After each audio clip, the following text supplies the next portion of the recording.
Forum Borealis Paradigm Expansion.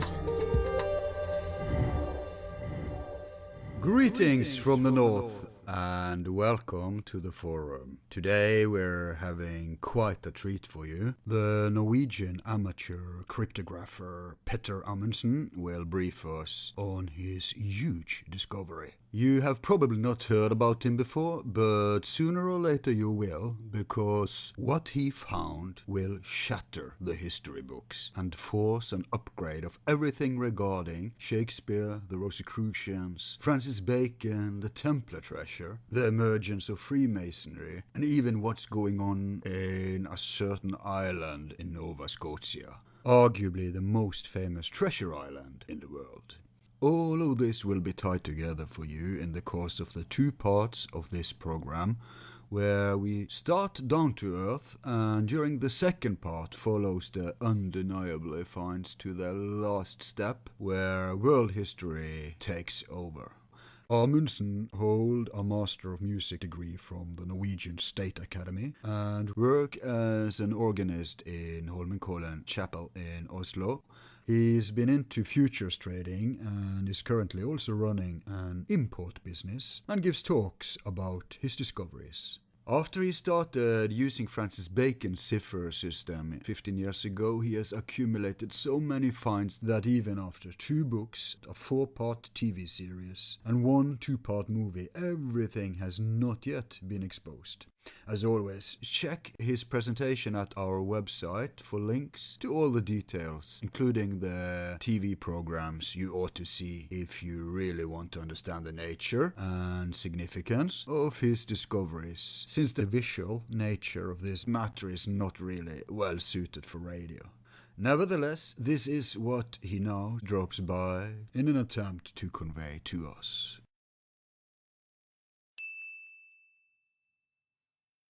Welcome to the forum, Peter. It's such a pleasure to have you with us. Thank you, Al. I'm so happy to be here. Thank you so much for inviting me. Yes, and I had to, because I've been following your work for such a long time. And yes, I have, and as many people in Norway have, but unfortunately people abroad are not so aware of your work yet. But I predict they will be, because what you have discovered is such every month probably there is a new run-of-the-mill book out about the code here and the finding there and speculations and hypotheses, and I'm not dissing that, but what we're dealing with here, people, are objective finds that you can see for yourself, which are so groundbreaking and so far-reaching, and actually an ongoing mystery, as you will learn.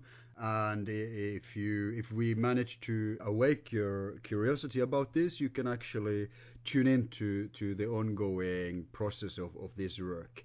So I was thinking, Peter, that since we are dealing with a topic that is so difficult to talk about, it's a very visual topic, and here we are, 2 Norwegians having to talk about it in English.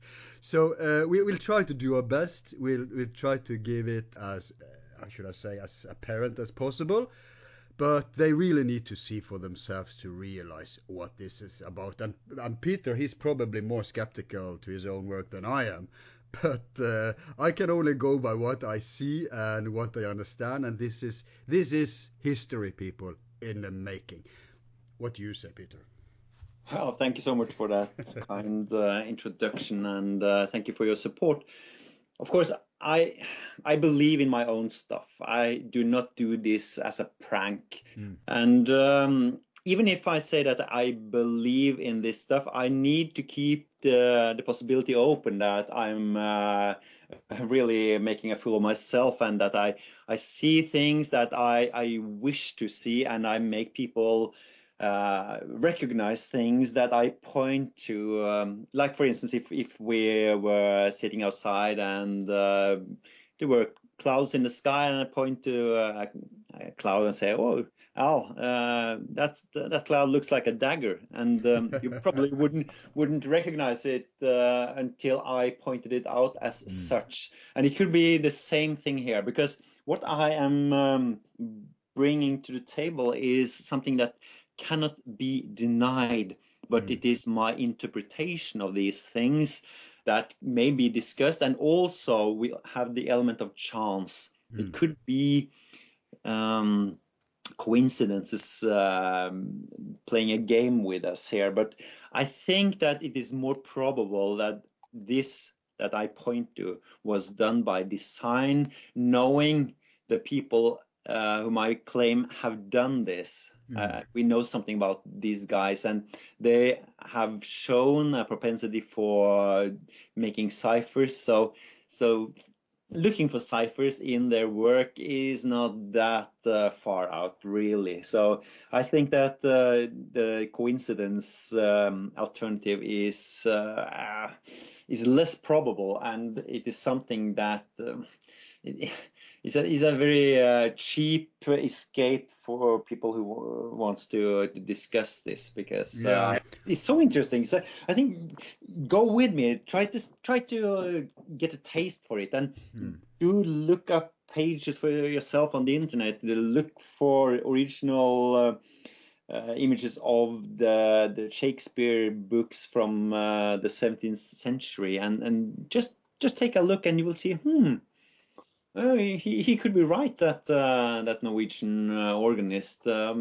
Maybe I should look at his videos that they're freely watched on Vimeo. So maybe I will give him 4 more hours, and we'll see. Because this is a very visual story. So you and I talking about this in a foreign language, and we are lacking the most vital aspect, the visual here, because I cannot point to ciphers. I just have to try to build some images in your heads. So we'll see how this will go. We'll do our best. Let me interject before we continue that there are actually a third explanation. If we want to be picky, and if we want to, find alternative explanations to that what he has discovered is true, then yes, there is the so-called coincidence argument, but there is also a third one which often pops up when we have stuff like, for instance, numbers or synchronicities and all that, and that is what we maybe could call the invisible hand, the intelligent design. Actually, I'll tell you a little anecdote from my own life. When I was very young, I joined the Rosicrucian orders. And I think I was 18 years old or something, and I imagine they were like very enlightened people who could, see through everything. So when I got my membership card in the mail, it was a 5-cipher number, where it was 1 letter and 5 numbers. And then the very same day, and I kid you not, the very same day, I got a letter I had anticipated from the police, of all things, regarding some case. And the case number was identical to my membership number. Wow. And, today they would think, oh my God, it's a conspiracy. Oh, the Rosicrucians infiltrated the police, whatever, right? This is some kind of message to him, whatever. But obviously not. I mean, this is what Jung called synchronicity, and these things happens too. So that could be, but I don't buy the pareidolia argument that you came with, because yes, the clouds, but they are fluctuating all the time. You are talking about something which is structured and consistent and permanent, and it's there. It's like stone. But what I'm trying to illuminate by that cloud image is that I could lead people to agree with me by just claiming that it's so it is, because they then drop the alternatives. They're not thinking as freely, because I have given a solution. So this is what I'm saying. But I think that what you just said is within the coincidence realm. But some people say that there are no coincidences. Yeah, right. So we don't know. I do not know the finger, the invisible finger who runs this, and I don't think that it's the Bilderberg group or the Gnomes of Zurich or whatever. Maybe there is some kind of infinite wisdom somewhere that runs this, but for sure it is not me. No, no. I think this is man-made in that it is deliberate, but people can judge for themselves. Let's start with the beginning. How on earth did you get skills in code work? I think that I have quite the analytical mind. And I have always been obsessed with finding answers to things that I wonder about. I never cease to explore things. I'm unstoppable, maniacal. Well, it could be good in some ways, and it could be a burden for people being close to me, of course. But you cannot go to a school in ancient ciphers. You need to explore by learning by doing. And I think that there is an advantage that I am a musician, because music is written in a code language with the musical notes. So we have a dot that represents a key on the piano or the note on the violin or whatever. So you train your mind to read another alphabet. So you have the normal alphabet and you have the musical alphabet. And I believe for every new skill you learn, then maybe you develop some kind of added power in some way. And when I'm an organist, I also read an extra stave of notes, because we have the separate one for the legs. I play with the feet being an organist, so I got more music to read, and that expands the mind, I believe. And during my study of church music, we learn about religion, symbols. We learn about Johann Sebastian Bach and his number alphabet that we can find traces of in his music. So it is actually a good foundation for this kind of work. It may sound very that an organist from Norway can move the envelope in the realm of Shakespeare and ciphers, but I think it's actually quite logical, because we have to learn languages. English people, they have, well, they can learn French, but they don't have to. But we have to learn languages, so we have to keep an open mind again. And I also think that we Norwegians are having some of the Viking genes in us, so we don't care. Explorers. But we are rascals in a way. We give a damn in what is considered the proper things to do. If we want to do something, we just do it. So my respect for culture is probably not what it should have been. So I enjoy tearing things down if I can. I'm not thinking, oh, poor people of Stratford, what will they feel if I tear their bar down?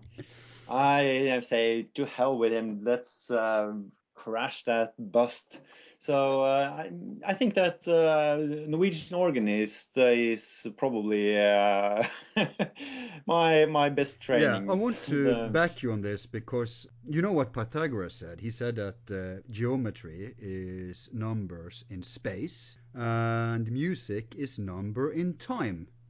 There is a scientific correlation between music and geometry, and you who are a professional musician, just not just like a basement band musician who doesn't have to learn notes. You actually have to do this properly. People pay for doing the things I love. That's wonderful. Yeah, and kudos for that. But I think you're onto something here, that dogmatism. We don't understand the British, what kind of sacred institution this Shakespeare thing is in England. So that I guess you have discovered it, during your work. But in general, Norwegian don't know this. So yeah, okay, let's follow the thread. Let's see where this leads us. Why wouldn't we do that? Let's check this out. So I buy all that. But still, didn't you at some point start to deliberately study codes? Oh yes, I did. Certainly. I was playing the futures and stock markets, mostly the futures markets, which are the commodity markets in the United States, Chicago Board of Trade, for instance, where you can buy soybeans for delivery in the future, and the New York Mercantile Exchange, where you could buy cotton futures. And knowing well that I could not know more than the experts on the fundamentals of that market, I was studying the technical analysis, as it is called, which is you study the curves and the cycles, and you see how the psychology develops in time. So it's kind of a Pythagorean thing, really.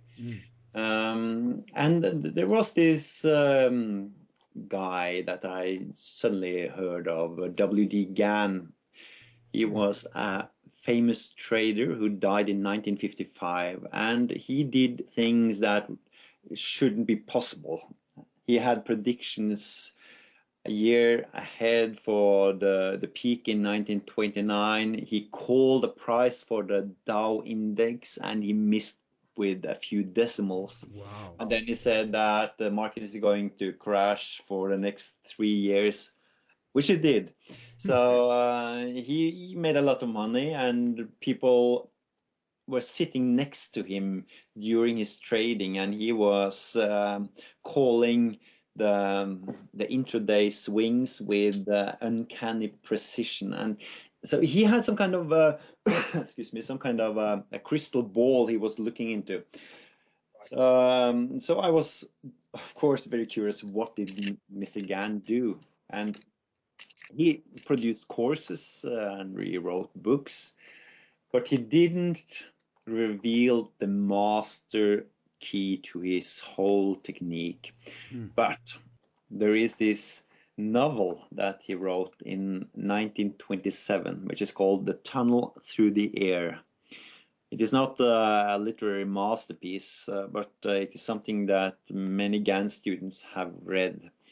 And in the foreword, he says that you will find a valuable secret in this book, but you need to read it 3 times.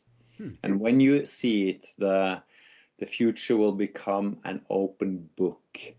Wow. And it also says that it is clothed in veiled language. And this is another word for or phrase for steganography, because in the world of ciphers and codes, you have 2 separate disciplines. You have the codes, and the codes are readily recognizable as codes. You are not doubting that you have a code in front of you. But with steganography, you are not supposed to see the code. The code itself should be invisible. And of course here madness enters, because you can make yourself believe that there are steganography in the newspaper, which it could be, but some people get too eager and see things that are not there. And I say that steganography is the key to this whole mystery. So this is not a mystery that is revealed in codes, it's revealed in steganography. So I studied the Gann book for many years. I wrote articles, invited people to pull this book apart together with me. And in this book, Gann writes about Francis Bacon, and he writes about William Shakespeare. And I knew that Francis Bacon was famous for having created a steganography system that is something that we use in our computers. So he created a biliterary cipher, as he calls it, which is a 5-bit alphabet, very much like the ASCII alphabet, which is 8 bits. So he had two variables. He called them A and B, and he grouped them in 5. So the letter A is A, and the letter B is A, etc. And the A's and the B's could be anything. If you have two entities that you can separate, then you can go. It could be apples and oranges. It could be people standing or sitting in photographs, or it could be two different cases of fonts if you are producing a book. So if you take this case of fonts, then you have the A and the other B.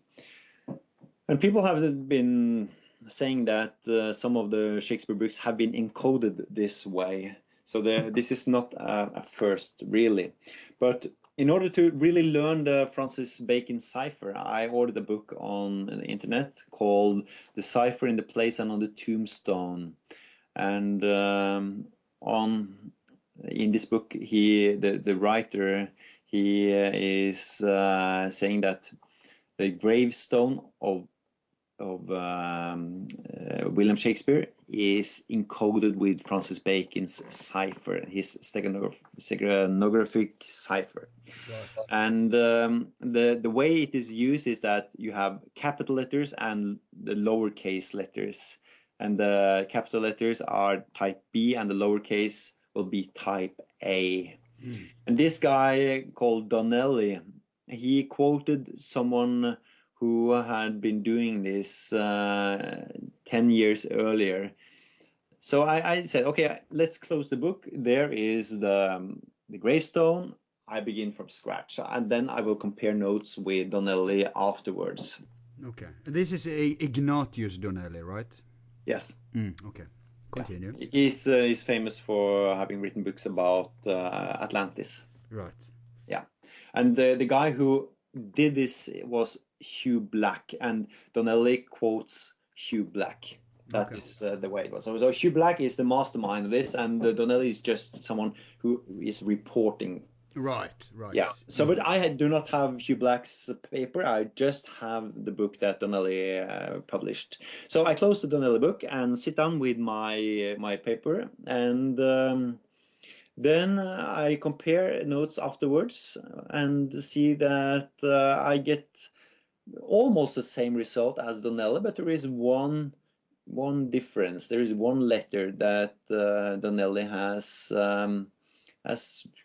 come to another one. So that makes me look closer to see what kind of letter is this, and I see that these letters that Donnely and I have a discrepancy about make the first 4 letters of Bacon's name, in that you have the FR for Francis and you have the BA. And I can't recall what Donnely had, but I say that why didn't Donnely see this, because it's so obvious. So I say that maybe we should continue this, because this is a good start. We have William Shakespeare's name, because this is something Hugh Black found, because on the gravestone of Shakespeare's name is not present. So you'll only find it if you use the cipher method. Then okay. Let's recap a little. You're talking now about an analysis of the gravestone of Shakespeare. Yes, in the gravestone that used to be in the Holy Trinity Church in Stratford-upon-Avon. But was it because of Donnely and those guys that you wanted to start to investigate that? No, I was thinking that since Gann mentioned Shakespeare and Bacon, then maybe Bacon's method was a key to unraveling the book Gann had written. Ah, right. So that's how you started with that. I see. Yes. So, but my exercise for learning the Bacon method was reading the Donnely book, and then I was thinking now that I understand the Bacon method, and then I can go back to studying the Tunnel Through the Air by Gann. So I haven't come to that yet. But no. What I did was to move this one level further, because I saw that you could do an adding of letters, a very classical way of performing deciphering, and then you would wind up with Fr. Bacon, and you would also have Shakespeare there, and this was in January in 2002, and when I had this solution in front of me on my desk, I just knew that I needed to see where this would take me, and I thought that okay, we'll have to put Gann aside for a few weeks, and then we will see what happens. And now we are talking 13 years, and I haven't looked back. So I quit trading the markets, and I just needed to finish what I had started there, because it was so interesting. Because this finding the Fr. Bacon name was just part of it, because I also found some numbers that we will return to, and I saw possibilities that needed to be explored. But how did you go from, I mean, you were ready to take this out into the business, onto the stock markets area. So how on earth did you end up applying this to original Shakespeare manuscripts and stuff? Well, it turned out that the guys that William Gann referred to, they were into the Shakespeare Bacon thing. It is very likely that Manly P. Hall and Gann were connected, and also a writer called Sepharial, Walter Gornold. And Sepharial, he wrote about Shakespeare and Bacon, and he quoted some ciphers. He mentioned the first folio of Shakespeare, so I didn't know what the Shakespeare folio was. Folio, to me, that is a sheet of paper. So I thought, okay, it's a sheet of paper by Shakespeare. So I didn't know anything about Shakespeare. And then I ordered a facsimile, a paperback facsimile of the first folio of Shakespeare, and I was looking for the first page, because I thought maybe the folio was some kind of leaf inside that book. What is this? Yeah. So it took some time before I understood that the folio is a way of making books. So it's the kind of amateurish level I was at that yes, point. But remember, most of our listeners are amateurs on this. So the first folio Peter here is referring to is then the original version of Shakespeare's writing, right? Yes, it is the first compiled edition, the complete edition. It's not complete. It lacks one of the plays in the canon, but half of what is presented among those 36 plays in the first folio were published for the first time in this book, and you had the quarto editions earlier. So folio and quarto and octavo, that is ways of technically putting a book together, binding it. So the folio really means a big book. It's like a newspaper where you have one sheet of paper and you fold it once. And the quarto you fold it twice, and the octavo you fold it twice. Right. So that's just the way you handle a paper, of course, and how you print. Yeah. So I learned that folio, Shakespeare's first folio, was a book, simple as that, and I had to look up the codes that Sepharial had pointed to, and he referred to a guy called Durning Lawrence, who wrote a book in 1910 called Shakespeare is Bacon, which of course I bought, and then the snowball was gaining speed and girth. Right. And obviously, for people who wouldn't know this, then this controversy, who is behind the Shakespearean literature, is an old one, and actually has been going on. Well, maybe you can tell them, how long have people suspected this? From Shakespeare's death and onwards? How long has this been a... It depends on what level, because if Yeah. you are including the more subtle levels, almost like cryptography, then you have people already when Elizabeth lived, people in the late 1500s who speculated that it was Bacon who had written Venus and Adonis. And then you had people in the late 18th century, which is doubtful because there is a man called James Wilmot who supposedly wanted to find out if he could discover some original items or books that Shakespeare had perused himself, and he couldn't find anything, and he was frustrated, and he launched the original view that maybe it wasn't Shakespeare who wrote the Shakespeare works, and he is supposed to have come up with Francis Bacon as a good candidate. And even Shakespeareans say that if these works had been published anonymously, then Sir Francis Bacon would have been the most obvious candidate. But since they have got the William Shakespeare name on them, then it follows that, of course, it was William Shakespeare who wrote them. And then in the 1850s, you have the American tradition beginning with the first Francis Bacon Society being established. I believe that was in around 1860 sometime. There is this woman called Delia Bacon, of all things. Yeah. She's not related to Francis Bacon, but I think she must be have been inspired by her own name.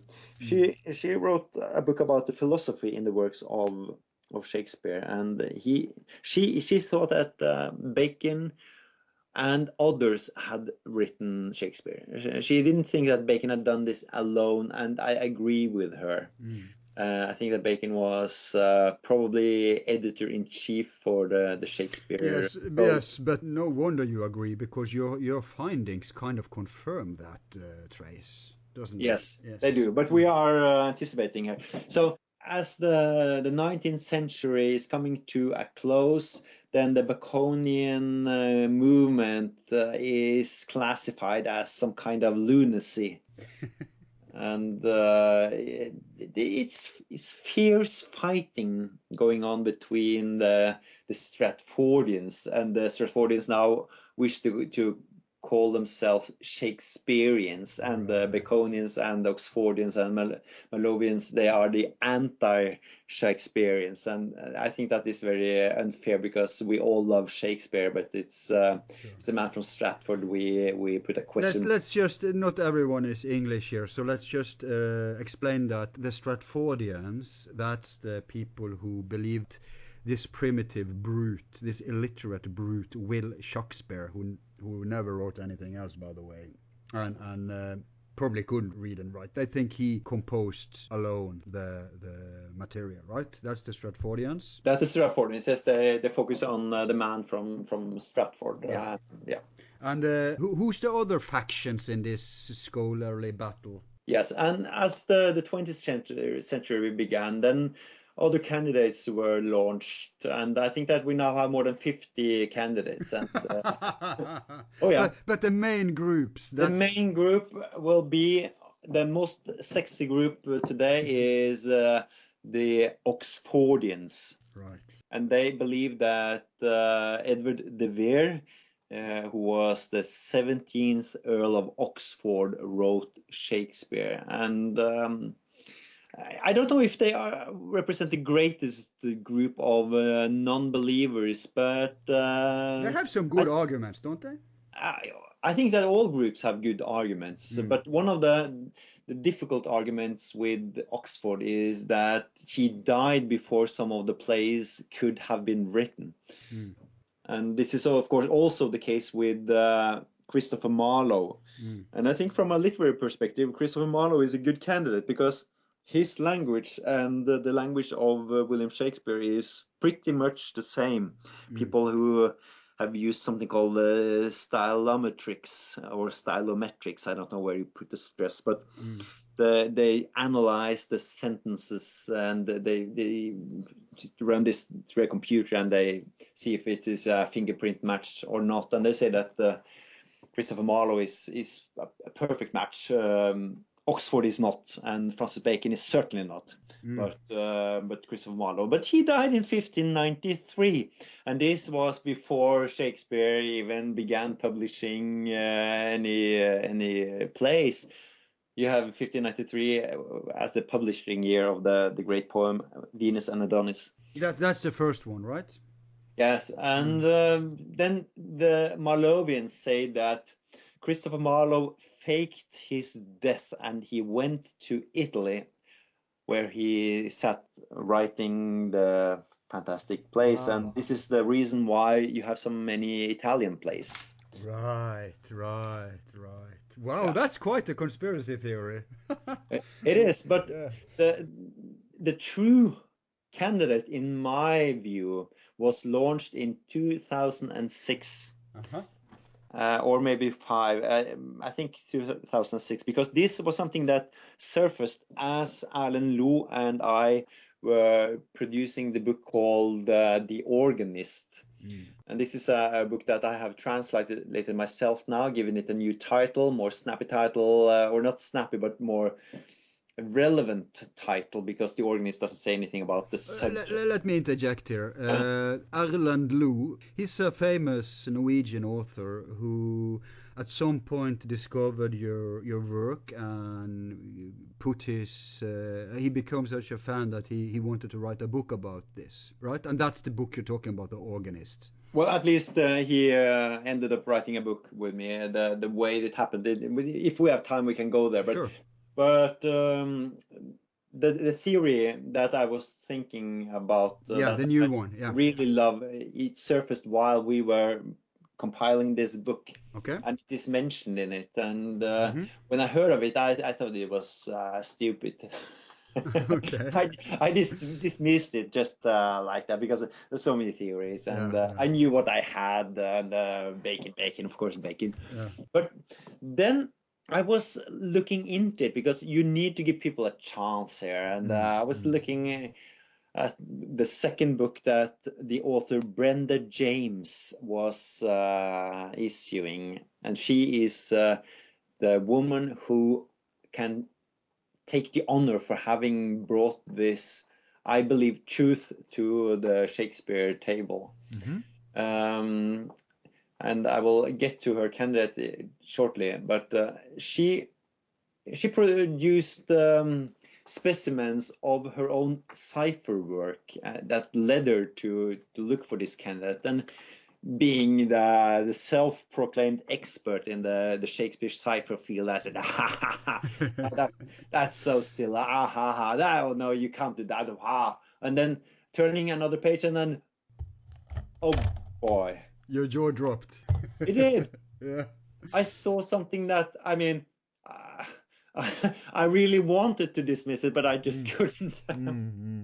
So I knew that couldn't be a coincidence. So I had one of those moments of truth that I believe many Stratfordians will have to suffer when they see the evidence that we produce here. I had to suffer it myself, and I had to accept that her candidate, who is Sir Henry Neville, must have been a writer of Shakespeare. And as time has moved on and I have matured, I really truly believe that Sir Henry Neville is more important for the Shakespeare that we love than Sir Francis Bacon. I think that Sir Francis Bacon, he is, of course, the great philosopher. He knew, if not everything, he at least had the ambition of learning everything that was to know. And he had great plans for humanity. And his role is paramount in the production of Shakespeare. But I think that the penning of those verses and the beautiful musical mastery of language was Sir Henry Neville. And when Sir Henry Neville died, he was born the same year as William Shakespeare, 1564.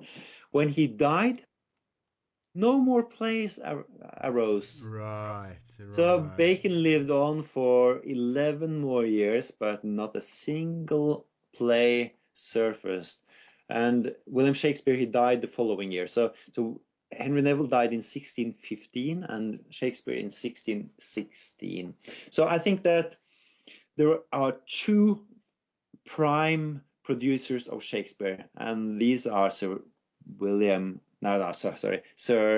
Henry Neville and Sir Francis Bacon, and they were also related by marriage. So Henry Neville eventually became the nephew of Sir Francis. Right. Is it fair to say then that evidence so far indicates that Neville was the artist? He was the one who put the poetry into Shakespeare, the descriptions, the rich life, all this, the quality, so to speak. Whereas the more administrative Francis Bacon, the scholar, he was more a facilitator. He was probably the head of this obscure group of creators. Is that something we can take out of it?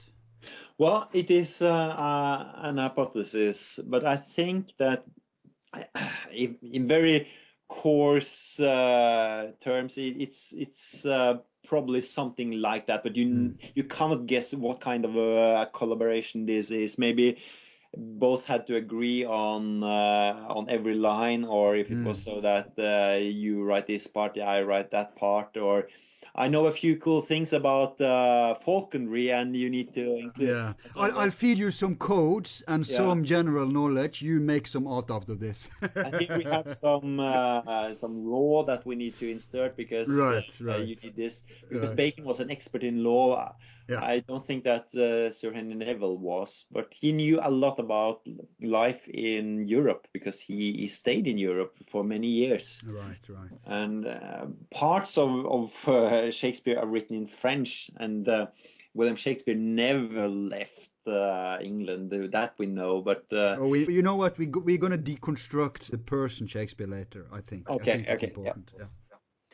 So we have the doubt for the authorship that has been battling back and forth, and some periods have been rather strong and other have been it has been played down. I think that these days it is gathering force. It is now being accepted to doubt Shakespeare. And you have universities who teach curriculum with the Shakespeare authorship as the main subject being studied, and you have artists who are world famous Shakespearean artists who say that, well, I don't buy the Shakespeare of Stratford myth. It is of course the Earl of Oxford who wrote this, or it must have been Sir Francis Bacon who wrote it, and they can get away with it, but some years ago they couldn't. Wasn't there recently a big Hollywood movie about this? Yes.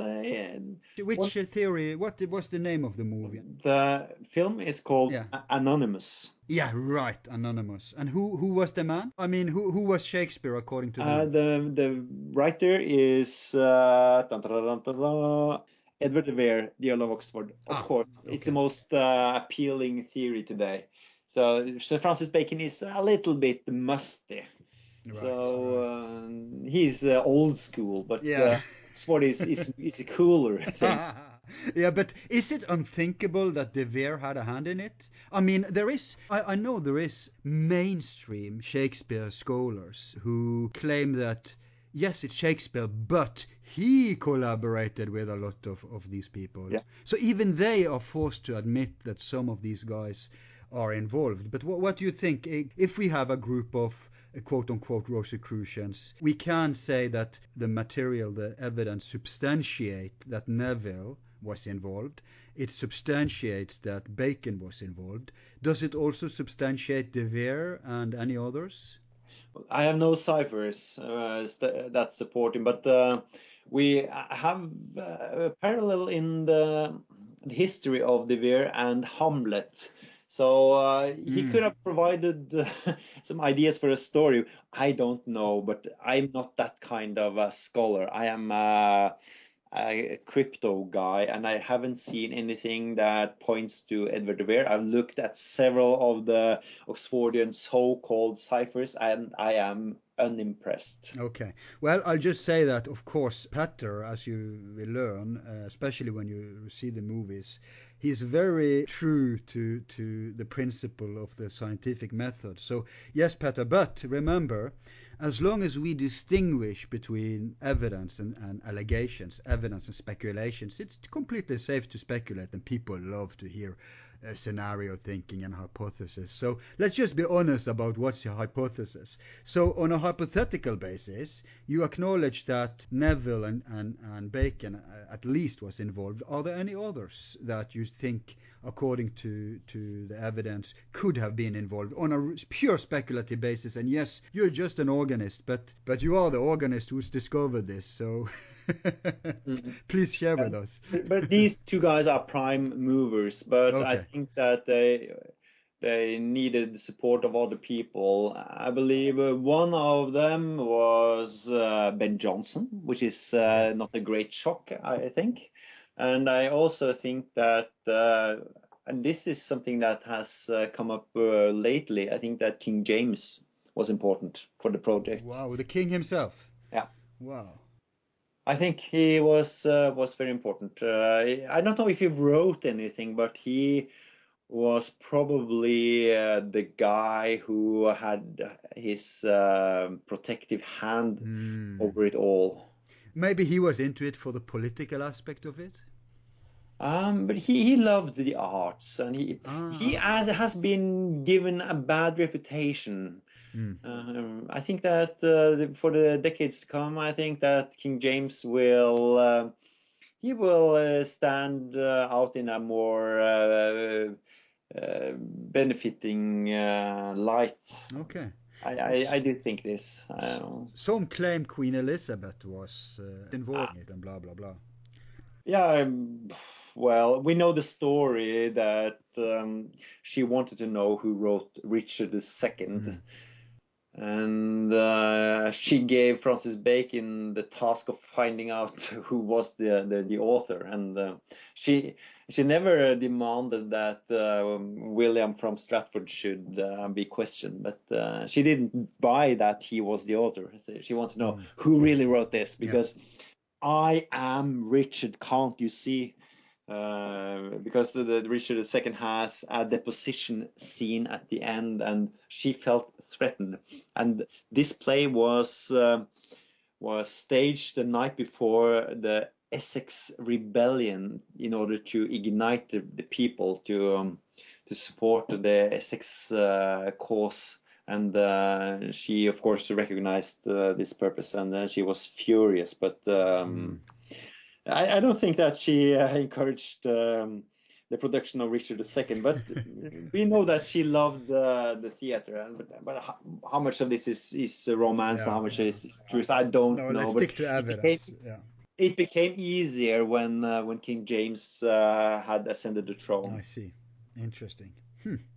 I think that for the nature of your theories, we should probably not attempt to explain them technically so much, because it will just be a lot of words. We are two Norwegian guys here.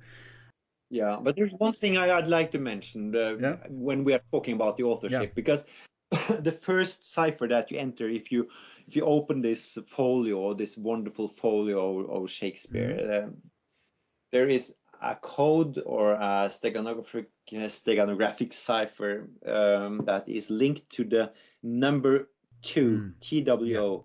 And I think that, among other things, because you and I know that this is just part of a bigger whole, but 2 also signifies the number of authors. So I think that we should focus on 2. And honestly, I haven't seen anything that would support other candidates, and I would if I had seen it, like I had to when I saw the Neville cipher. I didn't want to, but I just had to accept it. But you have found that And we'll get to that, but that other people were involved, if not in the production of the Shakespearean plays, they were involved in this think tank, which used the plays as an agenda, or as one of many. Yeah. It's a bigger project. No, this is bigger than just finding quotes in Shakespeare, as you will learn. This is huge. This is world history, people.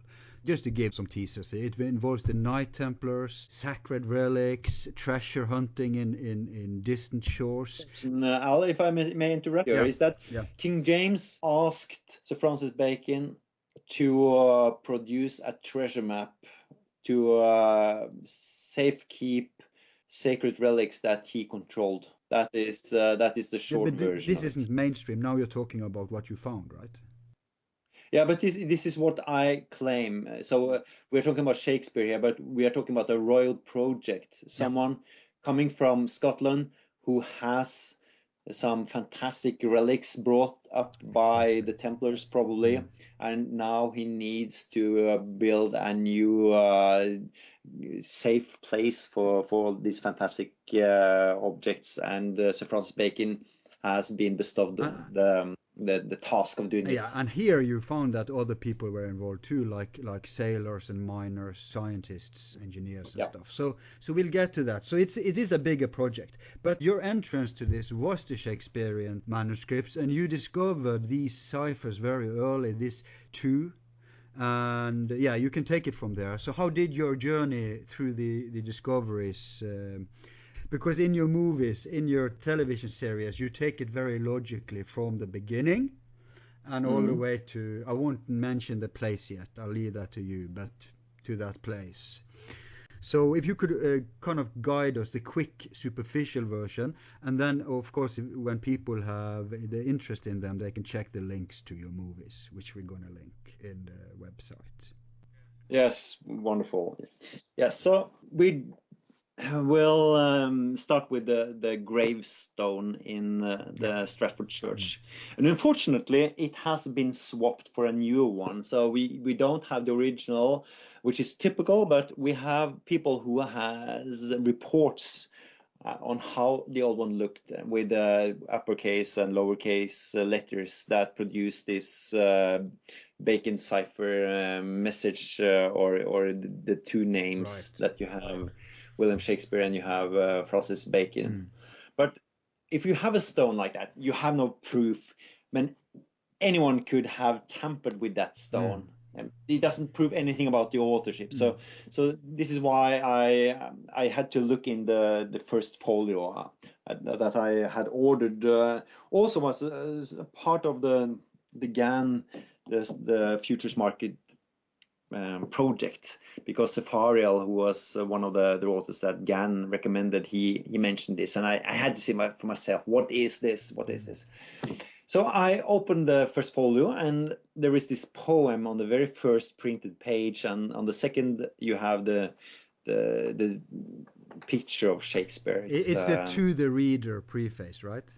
Yeah, yes. So it's to the reader, and I see the letters TWO on the margin of this poem. They just stand out. They're just calling to me. TWO. Oh, this is childish. But okay, it's still TWO. So what can we do? This is a book. 2 page numbers. So I leaf through the book, and I notice that there are no page numbers in the prefatory material.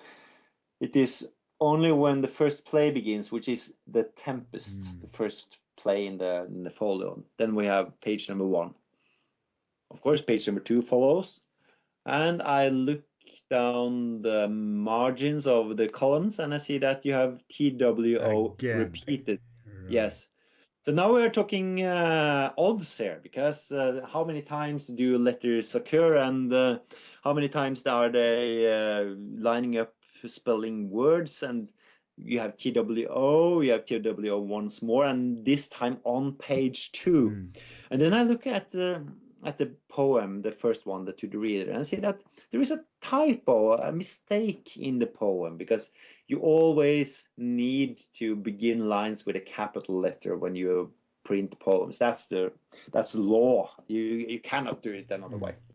But one of the lines in the word to has a mistake. It's a lowercase w. So even back then they were meticulous about that. Oh yeah, sure. And then I go back to page 2 and I see that it's the same mistake repeated. You have T, capital, you have the W, which is a lowercase w, and then you have a capital O. So you have a repetition of the mistake. And that is pretty strong because there aren't that many mistakes. Can I just interject that in esoteric history and code history, when they want to bring attention to stuff, they do deliberate mistakes, tests in the esoteric. They even do it with doctrines, system and symbols, not just numbers and geometry like you're talking about. So that's good for people to know, so they know that it's not just a wild idea you're taking out there, but you actually follow custom here. Yeah. But here it's not a test, it is something that confirms, because it makes the odds sky high. Right. And there are 2 columns on each page in this fantastic book. And this TWO is on the right-hand side of the page. So we have a column to the left. So I move over to the left column, and at the same lines, if you just continue the lines, those 3 lines with a TWO, you have on the left side Bacon, Bacon. And just above Bacon, you have a space because there is an insertion of the line, and then you have an F. So you have F, Bacon, and the TWO. And I knew from logic that it could not be a coincidence. I mean, this is one of the things I say. You can calculate it, and I found out from counting the letters in the Tempest and just doing this without adding more to it, just the letter counts in the beginning of the lines. You need 2 billion books. Wow. To find this recurring statistically. So it is this strong. But then there is this other aspect here, because like you have with the DNA traces that they use in criminology, if they find some DNA material at the site of a crime, then they can find the suspects based on it. But let's say that it is 1 in a million chance that this profile will be matched. Then in Norway with 5 million people, then you have 5 people who will match this. Right. But so it's who of those among those 5 could have done it? So it's only if one of these 5 people already had something else connecting them with the crime scene, that it becomes something that you can use in a court trial. And here we have something. We find a name of the man who has been suspected to be the real author for almost centuries, and there are other ciphers confirming it. So, and we're talking about Bacon, of course. We are talking about Bacon, of course. So Bacon has, for at least 150 years, been supposed to be the real author, and here he pops up in a cipher with basic odds of 1 in 2 billion. So I mean, that is enough in a way to say that Bacon must be involved. But it's not enough to say that he was the author. No. So there are many ciphers that will confirm the Bacon and also the Henry Neville side of this. But we are now talking about the easy way through this material. So from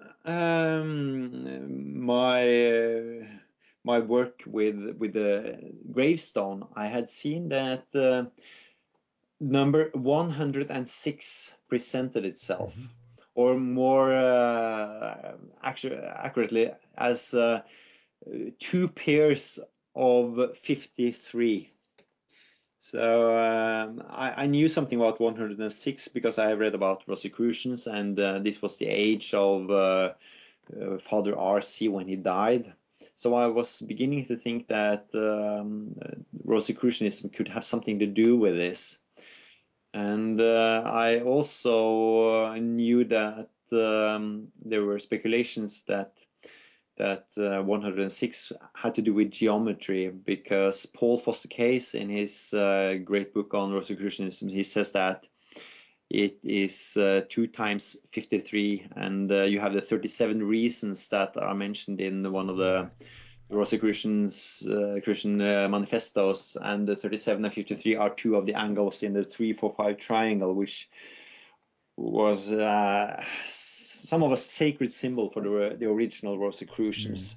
So what I do is that I keep this information behind my ear, and I turn to my computer looking for occurrences of Bacon in the folio, because I think, okay, if Bacon is indeed the author here, then he would probably drop his name. Yeah, that's why it's called name dropping, isn't it? Yeah, good thinking. Okay, yeah. Yeah.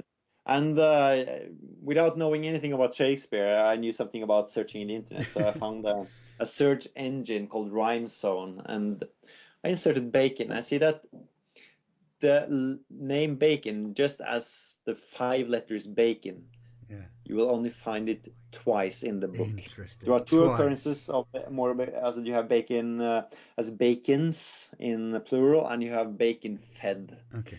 But just Bacon twice.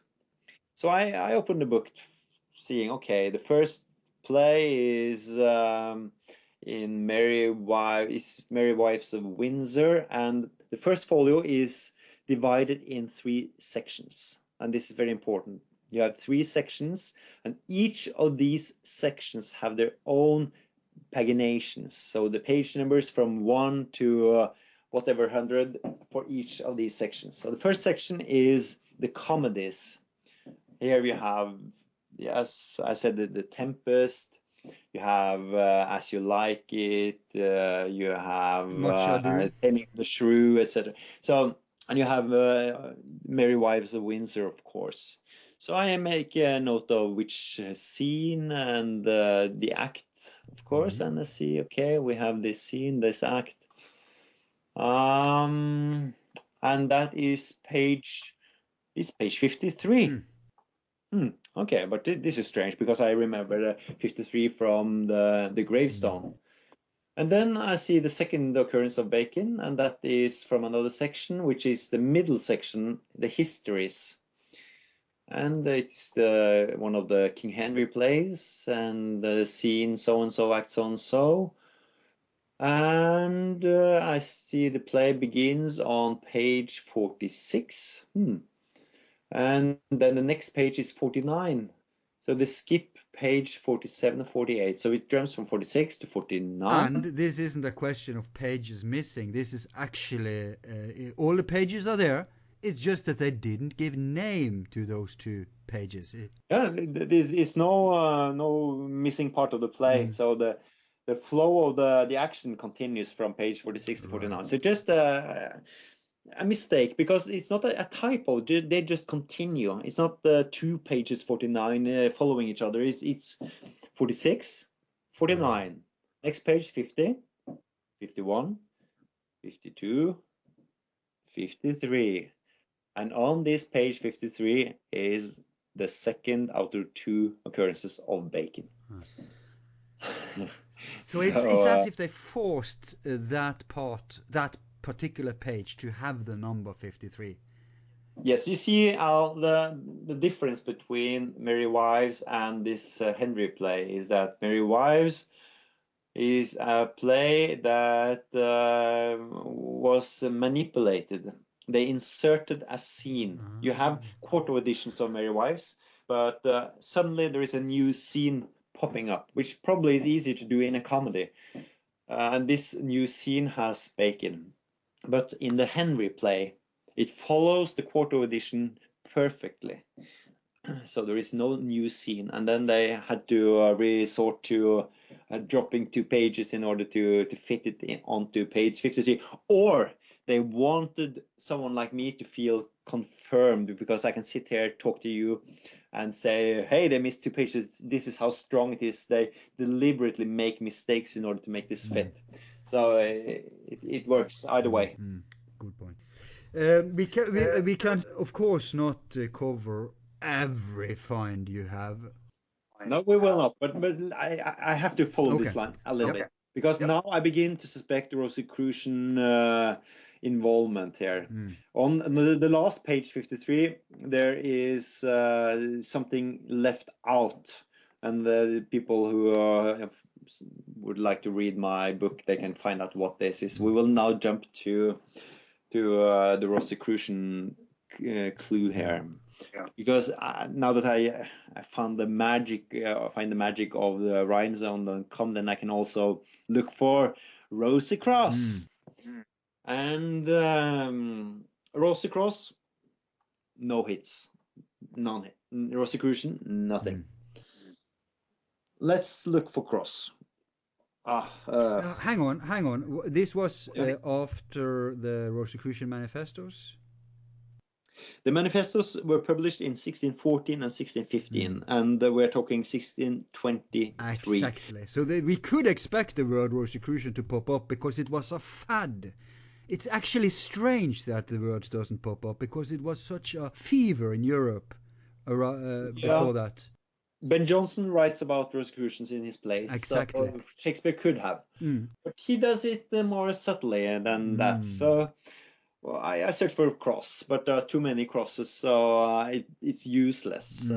We can't really go places with that. But then we have one more word, rosy. And you know, Al, and I know that rosy is printed twice in the first folio, just as Bacon. And you will have to leaf through the whole book in order to find it. And when you do find it, you will see that the play in question is Cymbeline, and it is placed with the tragedies. But Cymbeline is not a tragedy; it's a romance. So it should have been among the comedies with The Tempest, which also is a romance. So it is a misplaced play with Rosie. On the first page where you see Rosie, there is a typographical error in the page number as well. It is on page 379, but it is printed 389. Could I just ask, are there other errors in that all of them coincidentally have these codes? There are more errors, but normally there is something to be found on those pages with errors. So exactly. I haven't detected all of them, but most often when there are errors in the numbers, then there is something else to be found on that page. So that's my point, so that people see there is a correlation between errors and hints, because otherwise people could just say, well, there was probably errors everywhere all the time, so no big deal. But these hints of deliberate interpretation. Yes, at least in the tragedies, you have, among the last 100 pages, you have one typo on page 308, which is relevant. I give a case for why it is so. Okay. And you have the typo on that Rosie page. Right. Yeah. Okay, continue. Rosie. And we know that in some cipher systems you swap letters for numbers. The gematria, for instance, you have A is 1, B is 2, C is 3, etc. And we know that from reading the Rosicrucian manifestos that the seal of the Rosicrucians should be the letters R, C. Right. And in Bacon's alphabet, or Shakespeare's alphabet, or the alphabet, the English alphabet in those days, the R is the 17th letter, and C will always be the third. Right. Sometimes R could be the 18th letter, because back in those days they said that I and J, they are the same letter, and they have the shared letter value of 9. So 17 is R, and C is 3. And if I just hold a little pause here, I will show you what Ben Jonson did in his 2-page poem in the first folio, where he gives Shakespeare the name Sweet Swan of Avon. He has put as word 17 of this poem, that is the word confess. Then we add 3, and then you have fame. Confessio and fama fraternitatis. The Oh, Rosicrucian it's the other manifesto. way around. Sorry, it's famous first and then confess. Sorry, fame. It's in the right sequence, actually. Yes. Yeah, fame is word 17, and then you add 3, and then you have confess. Right. So RC is 20 to combine 17 plus 3. So you have Rosie on page 379, and you have one more Rosie, and guess. You have to count 17 pages to find it. And of course, then there are 3 pages to the last page. So it's the same pattern going on. Right. And on the first Rosie, the line with Rosie begins with 2 words, appudency. And the 4 letters of appudency, the first 4 letters combined, will be A-P-U-D, which is a Latin word, apud. And this means published by, or issued by, or by the house of. So you have apud beginning a line, and this is the only place where apud is beginning a line in the whole book. I mean, we're talking 908 pages, and this is the only line beginning apud. Right. And you have Rosie. But there is no cross, is there? So it took me a year before I saw it, because I wasn't looking in the right direction. I said, okay, it's apud Rosie, so it's the Rosie guys, but I didn't see the cross. But if you care to look at this page, if you go to some kind of Shakespeare site and look for this page of the first folio that you can find in facsimile, you will see that below Rosie has a capital R. To the left, 2 lines below, you have a C, capital C. And if you continue the line up through the R, you'll find a capital O. So you have C-R-O in a sloping line. And if you measure this line, you will see that it has a slope of 37 degrees, just as a 3-4-5 triangle should have. And at the O, you put a 53-degree angle, and you will move directly into a capital S on the same line as the original C, and then you move to the left and you find another capital S. So the cross is written as a 3-4-5 triangle. So this is geometry on the page. Apud Rosie cross. So this wonderful Shakespeare volume, the great first folio, was published by the Rosie cross. Let me say, people, that when you now hear us try to describe these things, it sounds much more, how should I say, speculative than when you see it. If you go and see it, we may put up pictures to illustrate this on YouTube as a video clip. We'll see. But you will see it in the video, so it's so you can just go to the videos anyway.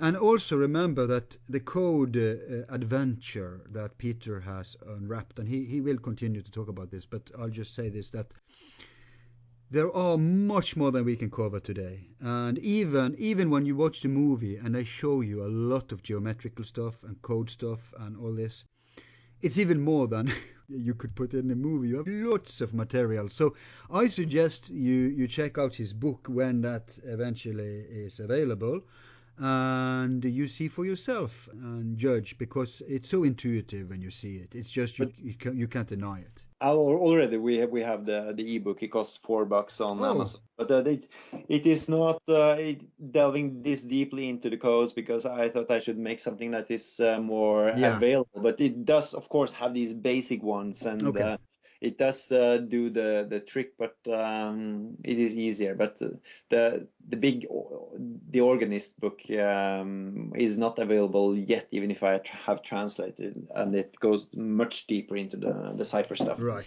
Yeah. Let me also say that this adventure of yours, if we're going to cover it all, we soon have to move on. But where we are now is that you have established that the Rosicrucians are confirmed as an indication in this scenario. We have Bacon, we have Neville, we have Ben Jonson, we have the Rosicrucians. And so far so good. You have no idea at this point that this will bring you further, right?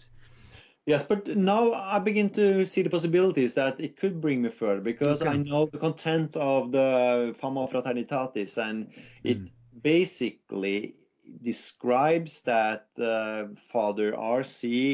is dead, and the brethren discovers his tomb, in which they find fantastic objects and a big book and unspoiled corpse, of course. And then they say that they encourage the hunt for this grave and also for other graves. So I think, okay, we do not have a single manuscript from William Shakespeare.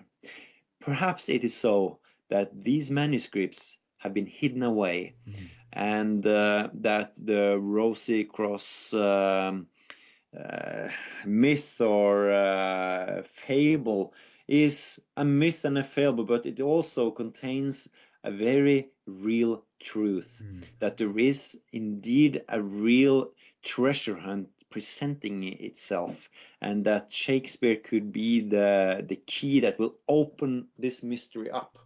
So I see that they cannot have done all this just to sign the book as Rosicrucians. There must be a bigger purpose. At least that was my working hypothesis. So that kept me going. Yeah, because at this point of your discoveries, you realized it was so elaborate and so sophisticated that in order to just be a prank to say, hey, we are the real authors, it would just be an overwhelm. It's like what we say in Norwegian, to shoot a sparrow with a cannon. Yeah. So yeah, something deeper. Okay, continue. It takes a lot of work to pull this off. Yeah. This means that someone would have to stay in the printing shop when they printed that page and adjust words. So even if Henry Neville was dead, then I believe Francis Bacon was there, and he had poetic ability enough to pull this off, to insert codes in this wonderful text where codes were needed. Right. We only have a couple of minutes before the break. It's a perfect break now, because we have now leaving the Shakespeare side, and we are going for the treasure. Okay, let us spend the last 2 minutes then just to look at this guy Shakespeare, because most they think, why on earth would people need to find another author? I mean, it says so on the book that is Shakespeare, and there was someone living that at least his name was Will Shaxper. And so why bother? Why bother look at all? Where does all these theories come from? Let us look at this Shakespeare guy then. Who was he? Well, then there are two aspects that we should look at, and that is the guy himself. Yep. And we know that his parents were illiterates, and we also know that at least one of his daughters were. And in between the illiterate parents and at least one illiterate daughter, you have the person who personally established the English language, the person who encouraged that daughters should have education.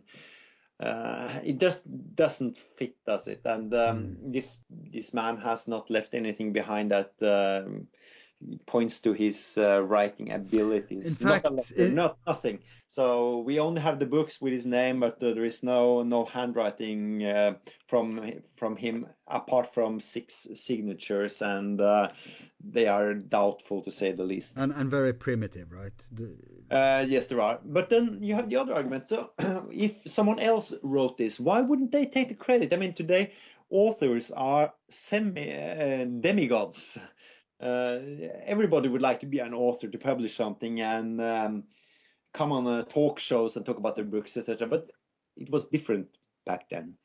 So even the alchemists used to publish their material anonymously. It was an honor to be an inconnu or an anonymous philosopher. Yeah, but it could be dangerous to be a writer who wrote the wrong things. I mean, Right. severe punishments that I prefer not to talk about. And this was revolutionary material, right? Yeah, it was at least some parts of it were problematic, to say put it mildly. And there is also the thing that if you were a gentleman, then it was okay if you wrote poetry and you read it among your friends, but it was bad taste to publish. And if you, as Francis Bacon did, hoped to educate the masses through the use of the theaters, he could not do it under his own name because he could publish this under his own name. So it is very useful to have someone else who is fronting it. And if there are two writers, then even better, because none of us should take the blame or the fame if you reverse it, but we find someone else who will do the job for us. And both were nobles. And the theater was the internet and the television of the day. That's and most people could not read or write. Yeah, so they went to the theater. And I say that the Shakespeare project, because I call it the project, was the English equivalent of the French Pléiades. And the Pléiades was a group of 7, right. And they vowed to bring the French language and culture up from the mud and put it onto its glorious pedestal, which they accomplished. And Francis Bacon saw this in his youth. He was befriending at least one of the guys in the Pléiade, and I think that he thought that England needs this too, and Shakespeare was his solution. So he teamed up with his friend and nephew, Sir Henry Neville, and there they went. And then King James came on, and voila, you have the added mystery. Right. I just want to say that there are also old claims that he was connected to the Rosicrucians and was therefore also inclined to publish Enlightenment material like to follow in the promise of the Rosicrucian manifestos called the Fama Fraternitatis and the Confessio Fraternitatis, because there they talked about a new era coming, Enlightenment. So it was like a movement going on in Central Europe, in Germany, and in England and probably France and maybe even Italy. So Bacon called it the Great Instauration. Right. That was his name for it, and it was published for the first time when King James entered the scene in England. So there's synchronicity there too. Yeah. And also, let us remember that Shakespeare, Will Shaxper, which is his true name, whereas Francis Bacon, he's the shaker of the spear in his weapons shield, in his family tree. So Will Shaxper, he was also, what we have from him is that he seemed like a very petty guy, actually, a primitive. Many of the people who were involved in the theater were like backstreet people. So he wasn't even a good-hearted one. We know that he drove people bankrupt, and he was like into money. He was very after trying to accumulate wealth, getting up from the slum and up.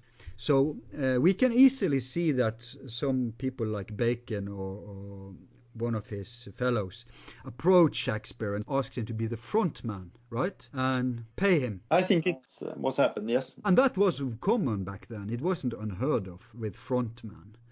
So just to say this, because there's a context to what you have found. And historians know this, students of history probably, and all religion, but in general people don't. So people check the evidence, not just what Petter has found, but also understand the time period. And any book you buy about these things will give you arguments for and explanations for this. So it's not as if Peter here is the only guy in the world who, I mean, he's just filling the blank, the final verification, I dare say. Well, see, I'm a part of a tradition here. So Yeah, yeah. The classical picture of standing on shoulders. Yeah, etc. Okay, I think we'll take that break now, and when we come back, we'll really shift gears and see where the bigger picture leads us. And people, hold on to your hats, because this is gonna be a whooper.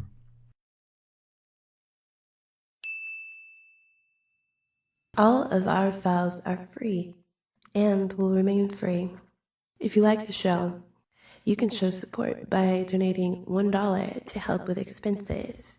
Just use the PayPal link on our website, YouTube channel, or Facebook page. Thanks.